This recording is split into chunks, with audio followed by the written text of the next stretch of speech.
자, 보험친구닷컴. 요즘 건강보험공단에서 미등재된 신의료기술로 내가 치료를 받게 됐는데 내 실손보험에서 보장이 가능할까? 건강검진, 성형, 출산 관련 질환 등 이런 것들이 내 보험에서 가능할까? 보험이 궁금하신 분들이 많으실 겁니다. 그럴 때는 검색창에 보험친구닷컴을 검색하시거나 1844-0585로 전화를 주시면 됩니다. 이미 가입한 보험의 경우 뭐가 문제인지, 또 내가 가입한 보험은 어떤 장단점이 있는지, 보험에 관련된 그 어떤 질문이라도, 그 어떤 상담이라도 무료로 진행이 됩니다. 암보험, 종신보험, 실손보험, 또 화재보험, 배상책임보험, 운전자보험 등 모든 상품이 상담 가능합니다. 검색창에서 보험친구닷컴 혹은 화면에 보이는 QR코드로 접속하실 수도 있고요. 전화 1844-0585 어디든 연락 주시면 보험 관련된 친절한 상담 무료로 받아보실 수 있는 보험친구닷컴이었습니다. 지금 어찌됐건 현재까지는 최고위원 득표율 1위를 달리고 있는 후보는 최민희 의원입니다. 그런데 최민희 의원은 지난번 그 연설회 당시에 그 태도 논란도 있었고, 이번에는 보니까 인천에서 합동 연설회 도중에 취재 중이었던 이제 오마이TV 기자들 카메라를 저희 종이로 막은 거죠. 네, 예, 무언가를 이렇게 막는 장면들, 이게 취재방해 논란으로 빚어졌었는데 최민희 의원실에서는 보좌진의 얼굴을 찍으려 해서 방어한 것뿐이지 취재방해는 아니었다라는 입장을 내기도 했어요. 그리고 최민희 의원 페이스북을 보면 조선일보 쪽 출신 오마이뉴스 기자님 너무 큰 관심에 감사드리며 11명 후보 골고루 사랑해 주시길 부탁드립니다. 이런 메시지를 남기기도 했습니다. 이 일련의 상황들을 어떻게 해석하고 계신지. 저는요. 이건 최민희 후보한테 나 오늘 조금 독한 얘기 한마디 좀 해야 되는데, 나 평소에 사이가 나쁜 분도 아닌데 방송도 같이 많이 하셨잖아요. 많이 했죠.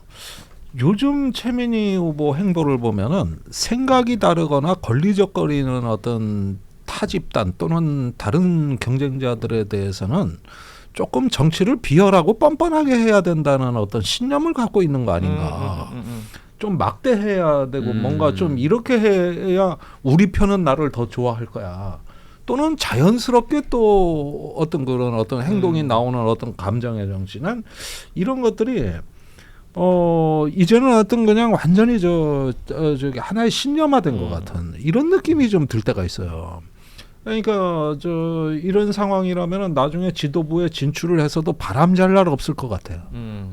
특히 저쪽에 친명 쪽에서는 박선원 후보가 굉장히 선두 그룹으로 치고 나오는데 지금 1, 2위 격차가 많이 좁혀졌다라는 평가들을 하죠. 그런데 나는 최민희 최고하고 박선원 최고하고 바람 잘 날 없이 싸울 것 같은 느낌. 두 분이 다 이제 최고위원이 된다면. 그렇죠. 그래가지고 1, 2위는 따로 당대표 후보는 당선된 분도 있고 따로 있는데, 이제 대리인 전쟁이 여기가 더 격전지가 돼서 중동 정세도 보면 후티 반군이나 왜 엔지몰라 같이 예. 그 대리인들이 더 그렇죠. 정작 전쟁을 하는 나라들이 아니더라도 위에 국가들끼리는 끝나도 여기는 안 끝나거든요. 그러니까 그런 걱정이 되신다라는 거고, 현장에서 보시기에는 어떤 상황입니까?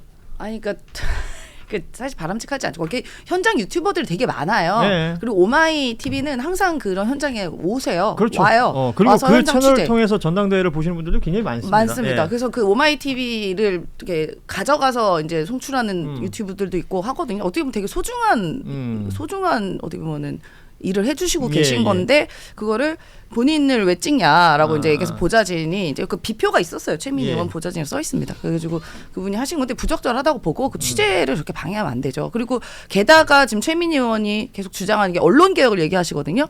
뭐 그 아예 그 타이틀도 언론 개혁 뭐 최민희 이렇게 되어 있는데, 그 언론에 대해서 저렇게 대하는 게 언론 개혁인가라는 의구심을 저희가 품을 수밖에 없고, 저 장면 보면은 저게 한 번 그런 게 아니라 계속 따라다니면서 막거든요. 그거는 하지 말아야 될 행위를 한 거 아닌가. 뭐 물론 그 오마이에서는 그거 전체 다 찍고 있는 건데 우리가 그 특정인만 찍은 거 아니라고 얘기는 하시긴 하더라고요. 근데 특정인만 찍어도 그게 뭐 문제인가요, 근데? 그러니까 이제 전당대회 현장에서 카메라가 있고 취재진이 있다는 걸 이제 모르지는 않을 것이고요. 그리고 우리 정상근 기자는 이제 미디어 비평지에 오래 계셨으니까 이게 기자 입장에서 말이에요. 네. 정치인들의 어찌 보면 뭐 축제와 같은 전당대회 순회 경선 현장인데, 이제 취재진이 저런 일을 겪었을 때 어떨까요? 그리고 최민희 의원은 여기 지금 페이스북 그래도 이제 조선일보 쪽 출신 뭐 이런 표현을 쓰면서 이제 매체들을 좀 이렇게 선별해서 뭔가 평가하는 듯한 모습을 보이고 있지 않습니까? 이런 부분들에 대해서 어떻게 보시는지. 그 일반인이 저런 행동을 했으면 그건 취재 방해고, 근데 과방위원장까지 지낸 여당의 최고위원 후보가 저 행동을 하셨으면 그것은 언론 탄압으로도 불릴 수가 있는 일이죠. 근데 그 아까도 말씀하셨지만 공개된 전당대회 그 최민희 의원의 집이 아니잖아요. 네. 그 공개된 전당대회 장소에서 왜 찍냐라는 그런 자체가 이제 좀 말이 안 되는 거고, 아마 이 최민희 후보 같은 경우에는 이제 서미화 후보가 연설했을 때 있었던 좀 태도 논란, 예. 그리고 이제 김영우 후보가 있을 때 이제 박쥐 논란 뭐 이런 것들이 좀 있다 보니까 아마 본인에게 이제 카메라가 오는 게 굉장히 좀 부담스러우셨을 것 같다는 생각도 거북할 좀 수도 있고. 네, 한편에서 들기는 하는데, 근데 저거를 이제 본인이 뭐 정치인이라면 앞으로 내가 좀 몸을 좀 조심해야겠다, 말을 좀 조심해야겠다, 좀 이렇게 생각이 나가는 게 좀 상식적이고 당연한 반응인 것 같은데, 저것을 이제 언론의 취재를 막는 방식으로 내가 이 논란을 대응을 하겠다. 이것은 최민희 의원이 이 논란들에 대해서 본인이 사과까지 하셨는데 본인의 사과 그 자체를 무너뜨리는 행위라고 저는 좀 봐요. 예. 굉장히 좀 문제가 있다고 봅니다. 그러니까 이게 저도 이제 현장에 가면 어디서 누가 절 찍는지도 몰라요. 그렇죠. 몰라요. 그 어디 보니까 뭐 제가 뭐 이렇게 막 노트 막 작성하고 있는 거 누가 찍어놨더라고요. 그거 모릅니다. 그러면 내 행동을 조심하면 돼요, 그냥. 예, 부적절한 행동 안 하면 됩니다. 예. 이게 결과적으로는 그 최민희 의원 그리고 지금 최고위원 후보는 어찌됐건 뭐 과방위원장을 한 것도 그렇고 어찌든 정치 이력에 있어서 언론이란 단어와 이제 떨어뜨릴래야 떨어뜨릴 수가 없는 행보들을 그렇죠. 쭉 해오신 네. 분입니다. 그런데 지금 이제 언론들과의 대응을 하는 모습을 보면 어느 매체에 출연하셔서 인터뷰하는 모습이나 아니면 이제 이런 뭐 일들이 벌어진 걸 보면 언론을 내가 생각했을 때 괜찮은 언론, 그렇지 않은 언론으로 나눠놓고 다르게 대하고 있는 듯한 모습. 이 모습을 그러니까 본인이 가지고 계신 철학이나 이런 것들은 어떨지 모르겠으나 이걸 뭐 당원들이 보거나 국민들이 봤을 때 어떻게 받아들이는지 이 부분도 함께 생각을 좀 하셔야 될 것 같다. 이 생각을 하면서 전당대회 얘기를 생각보다 길게 했네요. 그러네요. 네. 아, 다른 네네. 얘기들 뭐 다른 얘기 좀 합시다. 솔직히 말해서 좀 짜증나죠. 그 짜증을 내세요. 또 민주당이 뭐, 축제인데. 아니, 방송 중에 왜 저를 보면서 짜증난다는 얘기를 하죠? 아니 그러니까 왜 길게 진행하냐고. 일주일이면 끝납니다, 네, 이제. 제가요. 뭐 일주일이면 조금만 참읍시다. 네, 일주일만 있으면 돼요. 다음 이야기로 넘어가 보도록 하겠습니다. 대통령 국정 지지율이 리얼미터에서 오늘 나온 내용이 있습니다. 그러니까 리얼미터 기준으로 이게 긍정 지지율이 43.3. 그러니까 최저치가 나왔어요. 지금 뭐 그래프 보시면 알겠지만 파란색이 쭉쭉 빠지고 있는 모습, 그리고 빨간색이 올라가는 모습도 여러분 확인하실 수가 있는데, 저 지지율을 민주당 지지율보다 밑돈 것은, 대통령 지지율이 민주당 지지율보다 밑돈 것은 이번이 처음이거든요. 그러니까 여론조사는 늘 말씀드리지만 뭐 매체마다 조사 기관마다 숫자는 다를 수 있으나 그 추이를 보는 것이 중요하다라고 얘기를 했는데 4주 연속으로 평가가 하락하고 있어요. 가장 큰 이유는 뭘까요? 이게 뭐 길게 얘기하면 뭐 한도 끝도 없겠습니다만 정상훈 기자는 어떻게 보세요? 저는 이제 부동산, 그 주식, 좀 이제 뭐 국민들의 실생활에 좀 느껴지는 것들에서 좀 이렇게 마땅한 대책이 나오지 않거나 아니면 좀 이렇게 주요 경제적인 좀 포인트에서 네. 그게 가장 큰 원인이 아닐까 싶습니다. 네. 임세현 부대변인.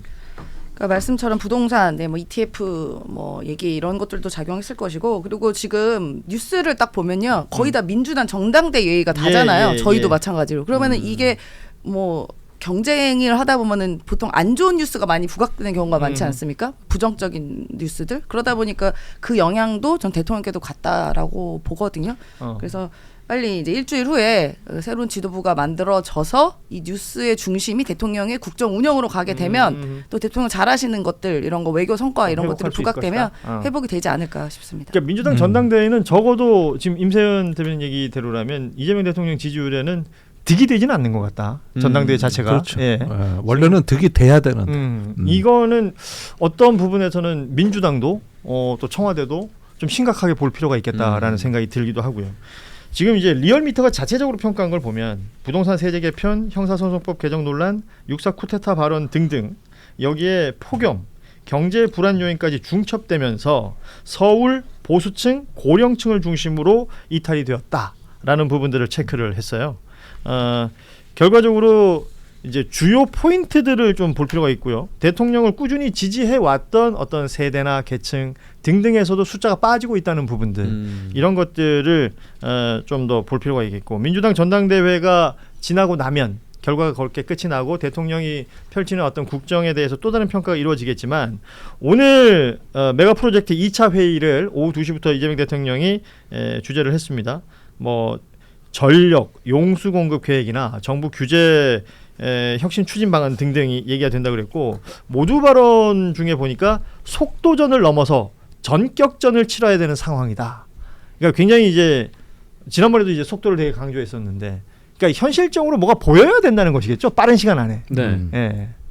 뭐 일단 뭐 그거를 말씀하시면서 이제 2028년 중순까지 그 광주 군공항을 타겟으로 그렇죠. 이제 보내야 된다라는 예. 얘기를 하셨던 거 보니까 굉장히 좀 빠르게 속도를 좀 가지고 나가시지 않을까. 네. 그것 때문에 국방부 장관, 공군참모총장이 오늘 간 회의에 거죠. 간 예. 이유가 바로 그것 때문에. 그러니까 지금 상대적으로 민간 부지가 아니라 이건 나라의 땅이니까. 네. 그러니까 군공항을 어떻게 해서든 활용할 수 있다라는 얘기를 했지만, 그러자면 그 군공항이 역할을 어디선가 해야 되는 거니까 그것도 해결을 해야 되고 이 속도를 낸다라는 부분이었고요.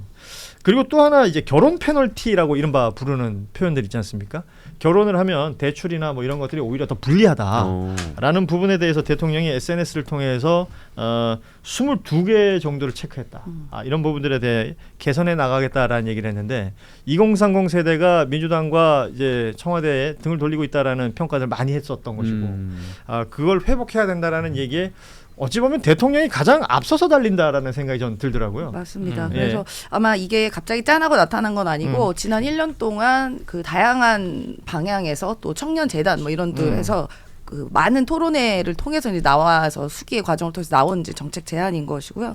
다행인 것은 국민의힘에서는 막 이제 와서 뭐 부랴부랴 한다라고 얘기하지만 실제적으로 이 청년 관련된 이 문제들은 이 이재명 정부 1년 동안 이루어진 게 아니라 예. 그 훨씬 전부터 계속 정립이 됐던 문제들이에요. 그걸 이제 대통령께서 또 대통령 중심으로 이제 뭔가 해결해 나가는 과정 중에 하나라고 보고, 어떻게 보면 다행이죠. 대통령께서 직접 챙긴다는 건 예. 이제 일의 속도나 어떻게 보면은 방향이 확실히 명확하게 되는 거니까. 근데 이제 와서라도 좀 다행이긴 합니다만, 이제 정말로 이제 실제적으로 청년들이 와 닿아야 된다라고 보는데, 그건 시간차가 좀 필요한 거 아닌가. 그러니까 대통령은 지금 이런 얘기들을 하고 있고, 이 부분에 대해서 2030에게 접근하려는 듯한 모습, 그 노력을 우리가 이제 볼 수가 있는데, 근데 최근에 이게 뭐 국민의힘에서는 이미 청년들을 결혼 못하게 막아놓고 왜 이런 말을 하느냐라고 주장을 하지만, 그 지난주 목요일인가 중앙일보가 기획기사를 하나 냈거든요. 예. 거기에 보면은 그 결혼율이 올라갔어요. 결혼율은 네. 근데 이게 뭐 어떤 뭐 정책적 효과다 뭐 이거는 뭐 알 수는 없습니다만, 근데 오랫동안 뭐 저출생 저출산 문제가 좀 얘기가 나오니까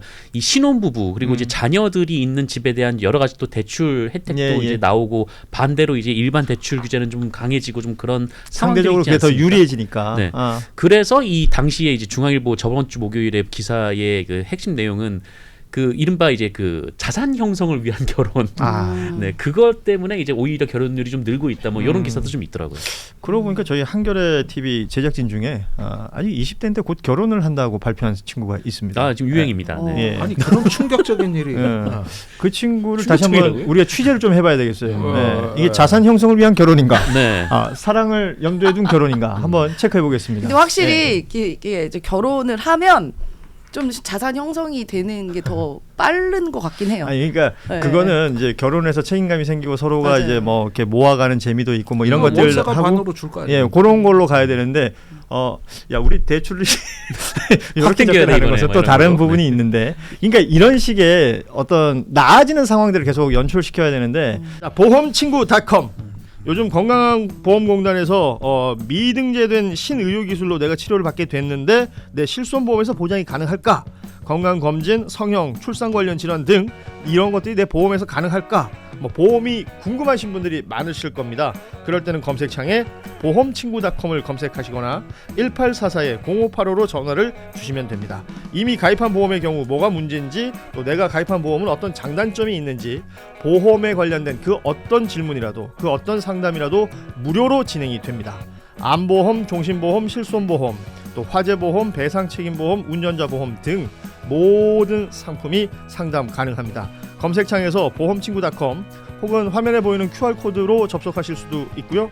전화 1844-0585 어디든 연락 주시면 보험 관련된 친절한 상담 무료로 받아보실 수 있는 보험친구.com이었습니다.